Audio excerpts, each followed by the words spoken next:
Is the Seattle real estate market going into a recession, a slowdown, a crash? This is the question that we are asking ourselves right now in my real estate office, and we're actually reading this book called The Shift. This was written by Gary Keller, one of the founders of Keller Williams Real Estate.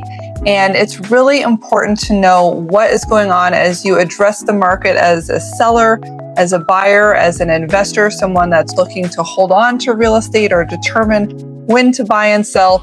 So I want you to know what's happening so this can inform your decisions moving forward. So let's jump into the latest MLS statistics so we can see what happened. Today is October 1st. We're looking at data from the month of September and prior. And join me on my screen. We'll take a look at what's going on. So here we have the King County, Snohomish County, and Pierce County data for all types of real estate, houses, condos, townhomes, everything all fixed together here. And what we are seeing, we're looking at the median average sale price. And if you look in this sidebar over here, you'll see that for King County as a whole, we are up 2% year over year.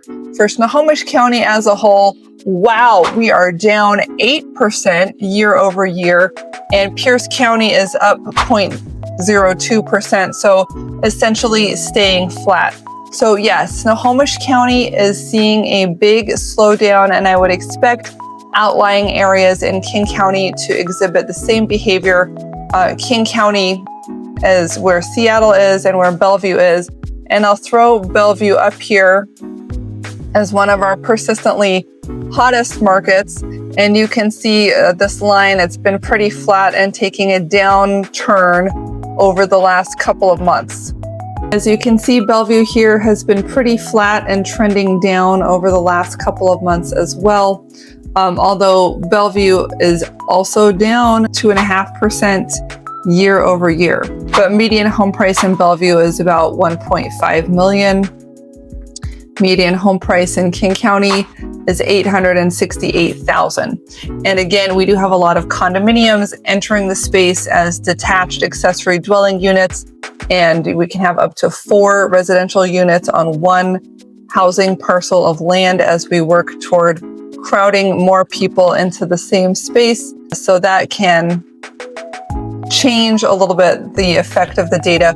What I do when we're selling is we dial this in more precisely, look at what's going on in your home, your zip code, your type of property, so that we know exactly what's going on for you and how it could impact you. New listings shot up in September in King County. This is pretty typical. I usually tell my clients not to list at the end of August when everyone is on vacation. We like to bring stuff on in September, and that looks like it was the case in Snohomish County as well. Pierce County was actually down. Their market has been trending down, and so perhaps more people were deciding it wasn't a good time to sell. Looking at homes for sale, this is the amount of inventory. This has been trending down over the last couple months from a height in the spring. Fewer homes were listed, and buyers have been active over the summer, so we're eating through some of that inventory that peaked at the end of the spring market, peaked in July. As far as closings, the number of transactions actually taking place, this has been going, it went up in August for Pierce County, but it's been trending down in King and Snohomish County. However, in King County, we have had more transactions this year than we did a year ago at the same time. So we are still in business here. You can see last year, if you look at last year's data in King County, this top line, this black line, we were falling with the number of transactions through September because typically September closings went under contract in August. And so we expect to see a bump in October that would be coming up of homes that have gone under contract and sold during September. And then it falls from there with fewer and fewer transactions through the winter months. Likewise, with the story of the slowing market, we see support from that argument when we look at days on market. In the spring market back in May, we had the lowest point where things were selling in 7 days on average. Typically, if we're doing an offer review date, it's about 5 days. So many homes were selling with an offer review date, and then some were selling slower than that. But that's been climbing and climbing. And now we have a median days on market across the board of about 3 weeks, which is fairly high for this time of year. It's 50% longer than it was at the same time last year in King and Snohomish counties. If we look at our month's supply, this means how many months would it take to chew through all the inventory if buyers kept buying at the same rate and no new houses came on the market. It would take, it looks like here, about 2.8 months in Snohomish County to 3.5 months in King and Pierce County. This is the longest months of supply inventory that we've seen in the last 3 years here. We're looking at a 3-year period. Let's go back to 5 years. It's the longest in 5 years. So we haven't seen this much supply and inventory since back here in 2015, which remember was when we were coming out of the recovery from the 2006, 2008 crash. So this is basically the longest, most supply we've had in about 10 years, which again would definitely reiterate the story of a slowdown. As far as discounting, are people getting full price or not? We have seen a lot more discounting. So you can see through the summer, this is March, April, May, it was flat. People were getting full price. And then now, starting in July, it started going down. August, it went down. September, it went down. So now people are getting 98% of their original price. So if you look at the comps, you tell the story of what your home should sell for. Turns out on average, homes are selling, well, on median, homes are selling for less than that. Let's look at the average. The average is even less, 96%. So we're on average getting 4% less for our home than what we as sellers think we should be getting when we start out to sell and list our property. Price per square foot is actually staying pretty good, and number of shows to pending is between 8 and 10, which is also a very normal range.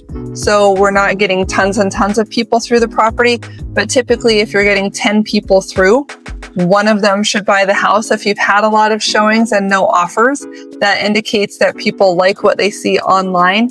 When they come to the property, it doesn't convert, it doesn't sell them. So what's wrong at the property? What can we do differently at the property to make them feel like it's a yes when they get there?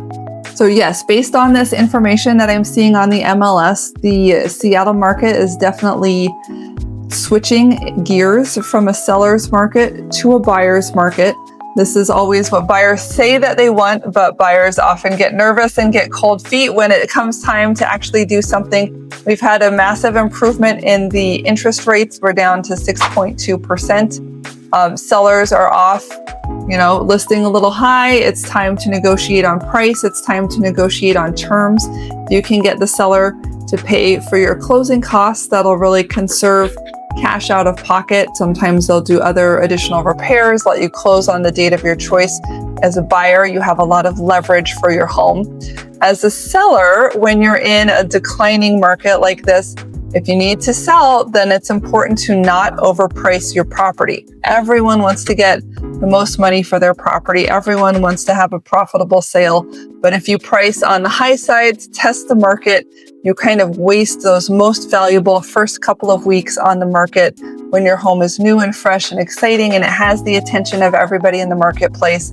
And if you don't capitalize on those, you don't price it right, you don't convert during those first 2 weeks, then it's really slows down the activity. Your home becomes stale and you have to do a fairly significant price chop in order to get the market's attention again. Basically, you have to become a new price bracket or you have to wait for more people to enter the market.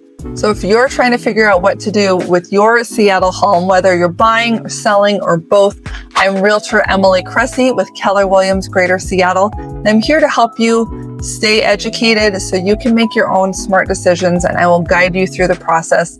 Feel free to subscribe for more monthly market updates. Visit our blog where we write about these issues, and subscribe to our email newsletter so we can keep you posted on what's hot and what's not in Seattle real estate.